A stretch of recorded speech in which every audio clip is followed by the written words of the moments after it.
Bom, na aula de hoje você vai aprender todos os conceitos básicos que você tem que conhecer antes de começar a estudar história. Você está no canal Gustavo Elmer, seja muito bem-vindo e vamos começar o vídeo.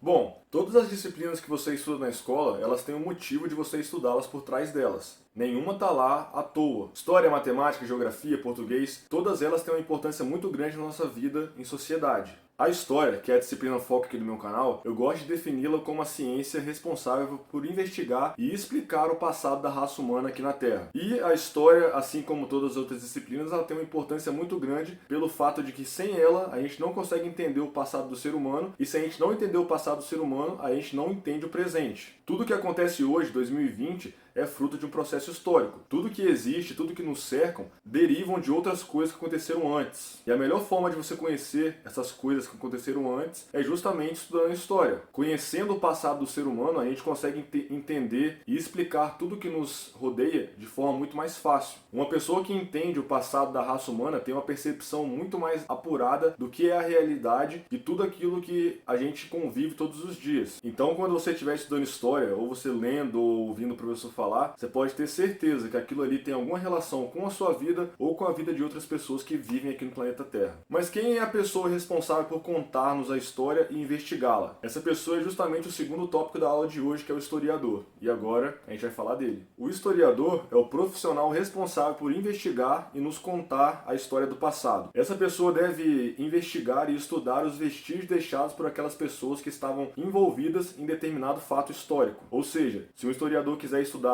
sobre a história da Segunda Guerra Mundial, ele deve procurar vestígios de pessoas que viveram naquela época e que dão pistas do que realmente aconteceu. Costuma-se dizer que o historiador é uma espécie de detetive, porque realmente ele vai procurando pistas do passado e juntando essas pistas ele consegue ter um entendimento geral do que se passou e ele escreve a sua versão sobre aquele fato histórico. Obviamente existem várias versões de um mesmo fato. Se dois historiadores forem estudar o mesmo fato, eles podem ser influenciados por as coisas que eles pensam e eles podem escrever aquele fato de forma diferente. E é por isso que a gente fala que não existe uma versão oficial da história. Existem várias interpretações da mesma. Depois que o historiador reúne as fontes, estuda, investiga, compara uma fonte com outra, ele vai lá e escreve um texto histórico. Ou seja, ele escreve uma narrativa explicando sobre a sua visão aquilo que ele acabou de estudar. E obviamente, quanto mais fontes históricas esse historiador consegue juntar, mais rico vai ser o texto dele. Outra coisa que o historiador também deve sempre fazer é comparar os relatos. Então o trabalho do historiador é ir atrás de livros, de relatos orais, de entrevistas, porque aí ele consegue juntar isso tudo e fazer a sua narrativa histórica. Todos os livros que você vê em livraria, que são livros que contam determinada parte da história da humanidade, eles muito provavelmente são livros escritos por historiadores, pessoas que estudaram aquele período e conseguiram escrever um material sobre ele. Jornalistas também costumam escrever livros históricos, mas eles se baseiam mais nos relatos orais, nas entrevistas da época que ele escreve. Então, se você quiser um resumo de que é o historiador, é simplesmente a pessoa que tem como ofício, como trabalho, investigar o passado por meio de fontes históricas e nos dizer o que aconteceu no passado da raça humana. Mas da onde que os historiadores nos tiram as informações que eles escrevem e nos contam? São justamente das fontes históricas, que é o tema aqui do terceiro tópico da aula de hoje. As fontes históricas são objetos que auxiliam o historiador no estudo do passado.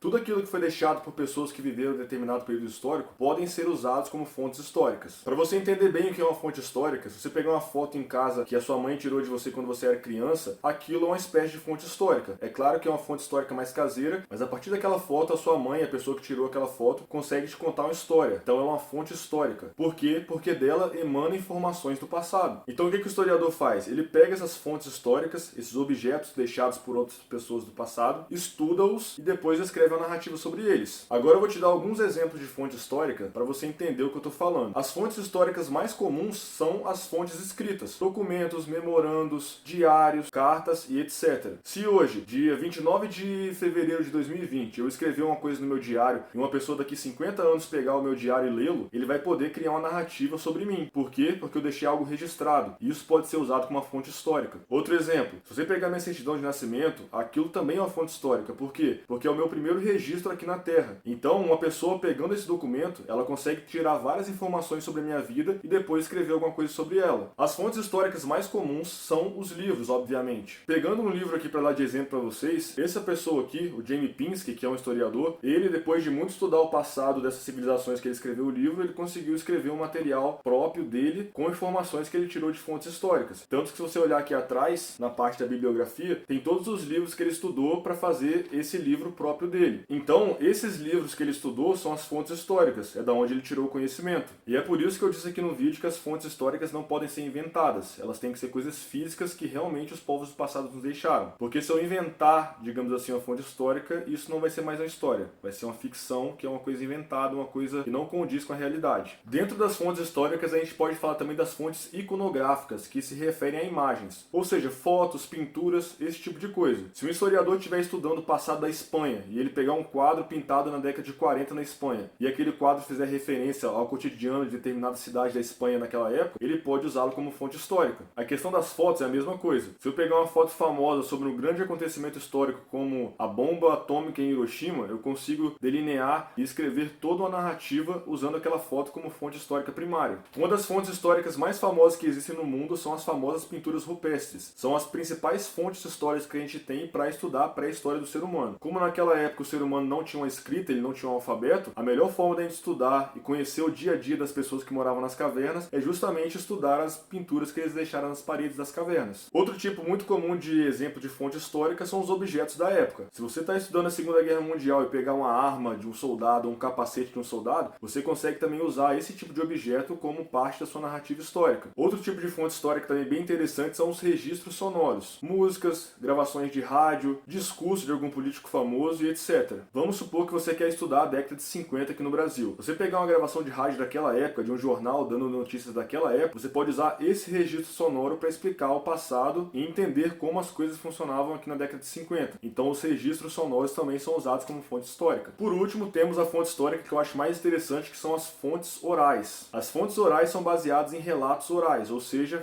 falado. Vamos supor que você não era nascido no ano de 1994 e você quer entender um pouco sobre a Copa do Mundo que teve naquele ano. Você pode pedir para uma pessoa mais velha, que viveu durante aquele período, te contar como que foi a Copa do Mundo. Ou seja, você vai ter um relato oral de uma pessoa que presenciou aquele evento e você vai entender aquela competição baseado em um relato oral. Normalmente os historiadores, quando ouvem um relato oral de uma pessoa, ou seja, entrevistam alguma pessoa que viveu em determinado período histórico, eles costumam comparar um relato com as fontes que ele já tem, para ver se a pessoa está mentindo ou não. Para dar o último exemplo, para você entender de fato o que é uma fonte histórica, um relato oral, vamos supor que eu quero conhecer como que era a rua principal da minha cidade, Domingos Martins, na década de 50. Eu posso entrevistar uma pessoa que era viva naquela época, que andava por essas ruas, e ela vai me falar como que era a rua, como é que eram os prédios, como se tinha muito carro, esse tipo de coisa. Então, baseando nas informações que essa pessoa que viveu nessa época vai me dar, eu posso construir a minha imagem, a minha narrativa de como era a rua há 70 anos atrás. Bom, essa foi a aula de hoje. Espero que você tenha tirado informações legais sobre esses 3 temas que eu resolvi trazer aqui para o canal. Eu não poderia começar a gravar as aulas sem antes falar disso daqui, porque isso daqui é o básico de tudo. E a intenção da aula foi te ensinar basicamente por que é muito interessante estudar história e obviamente importante. Se você entender esses 3 conceitos aqui, o seu estudo da história vai fluir de uma forma muito mais fácil, muito mais prazerosa. Então eu espero que você tenha entendido tudo que eu passei. Bom, então esse foi o vídeo. Espero realmente que você tenha tirado informações legais aqui do conteúdo. Se você curtiu o vídeo, eu peço que você clique no gostei. Se você não gostou, pode clicar no dislike, compartilhar com um amigo, se inscrever no canal se ainda não for inscrito, porque vai vir muita coisa legal por aí. Tá rolando sorteio de um livro maravilhoso lá no Instagram do canal. Se você não conhece, eu te convido a conhecer. É só procurar aqui na descrição do vídeo. E é isso. Até mais, a gente se vê por aí. Tchau!